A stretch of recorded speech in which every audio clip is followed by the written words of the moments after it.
Olá, pessoal, tudo bem com vocês? Espero que tenham aproveitado as férias, né? Da maneira de cada um. Retornaremos agora, continuando o que ficou antes das férias. Então, antes das férias, vocês assistiram uma aula sobre modelos atômicos, fizeram um trabalho sobre os modelos atômicos, os principais cientistas, né? Dalton, Thomson, Rutherford e Bohr, e deixei para vocês uma lista de exercícios que não deu tempo de corrigir. Então, portanto, agora eu vou fazer uma correção comentada desses exercícios. Então, o exercício 1. O exercício 1 ele fala o seguinte: a descoberta do elétron deveu-se a descargas realizadas em tubos de alto vácuo, contendo gás residual. Na experiência, foi observado um feixe partindo do ânodo que era constituído exclusivamente de íons. Esse feixe apresentava uma deflexão em um campo magnético. Deflexão é a mesma coisa que desvio, tá? Quando se aproximava dele um ímã, por exemplo.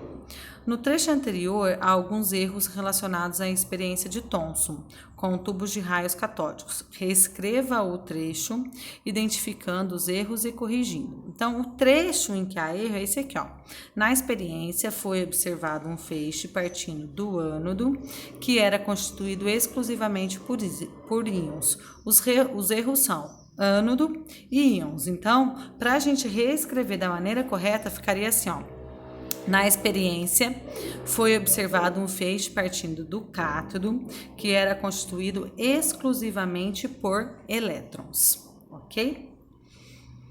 Então, vamos lá para o exercício 2. Então, o exercício 2 ele fala o seguinte: o elétron foi descoberto por Thomson no fim do século XIX, o que lhe rendeu o prêmio Nobel. Julgue as alternativas a seguir em verdadeiras ou falsas, considerando as características dos modelos atômicos propostos por ele. Então, o átomo é indivisível.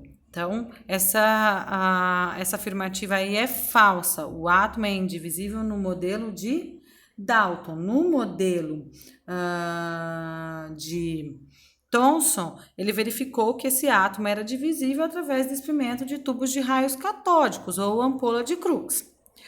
A segunda afirmativa, os elétrons ocupam órbitas de energia bem definidas. Então, na verdade, aqui os elétrons eles ficam incrustados numa grande massa positiva, no modelo de Thomson. Os elétrons ocupam órbitas com energias bem definidas no modelo atômico de Bohr, tá? O átomo sofre decaimento radioativo natural. Isso é no modelo de Rutherford, tá? No experimento que Rutherford bombardeou partículas numa lâmina fina de ouro, ok? Partículas alfas. O átomo é maciço e poderia ser associado a um pudim de passas. Não, o átomo, essa é a única questão que é o quê?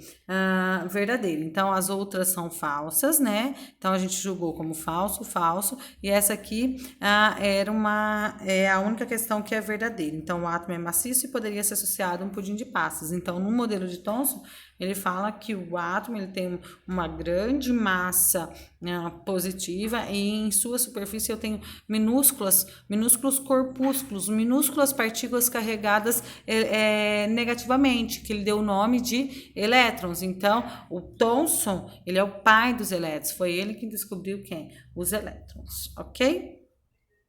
Então, vamos agora para o exercício 3.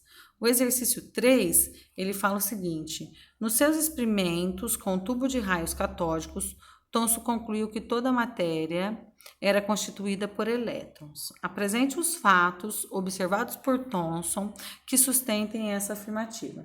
Então, ele viu que ao colocar um gás, né, dentro dessa ampola de Crookes, ele viu que esse gás, ao passar uma grande diferença de potencial, uma grande voltagem, ele emitia um feixe luminoso que possuía carga negativa, porque este feixe ia em direção a uma placa positiva, né, ao campo magnético carregado positivamente, ok? exercício 4. No exercício 4, ele fala assim, ó, considerando a experiência de Rutherford. Agora, Rutherford, a gente tem que pensar no que Rutherford fez. Julgue as afirmativas a seguirem verdadeiras ou falsas. Então, vamos lá. A primeira afirmativa, tá? Então, ele fala assim, ó, a experiência constituiu em bombardear partículas metálicas delgadas com partículas alfas. Verdade, ele pegou, né, polônio e bombardeou as partículas alfas nessa fina lâmina de ouro. A segunda, algumas partículas alfas foram desviadas do seu trajeto devido à repulsão exercida pelo núcleo positivo do metal.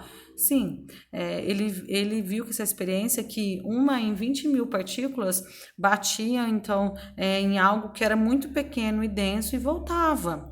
E aí ele concluiu então que o núcleo do átomo ele era positivo, tinha uma partícula positiva e deu o nome a essa partícula de próton. A terceira, observando o espectro de difração das partículas alfa, Rutherford concluiu que o átomo tem densidade uniforme. Falso! O átomo não tem densidade uniforme, porque se ele tivesse densidade uniforme, aconteceria a mesma coisa com todas as partículas. E ele viu que algumas partículas sofriam desvio, outras não, e outras batiam e voltavam. Então, ele concluiu que no átomo há sim um grande espaço vazio, porque ocorre a passagem direta dessas partículas, mas que uma em 20 mil bate em algo muito pequeno e denso e retoma. Então, a densidade do átomo, ela não é uniforme.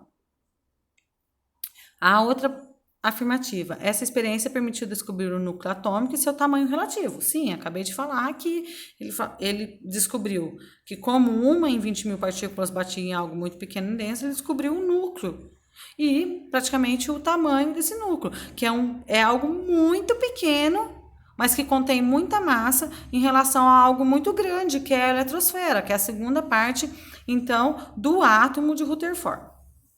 E a última afirmativa, Rutherford sabia antecipadamente que as partículas alfa eram carregadas positivamente. Sim, ele sabia, ele foi estudar a parte positiva do átomo, porque os elétrons, Thomson quem descobriu. Então, ele já sabia que ao bombardear a polônio nessa partícula, nessa fina camada de ouro, ele sabia que ia emitir o quê? Partículas alfas, ok?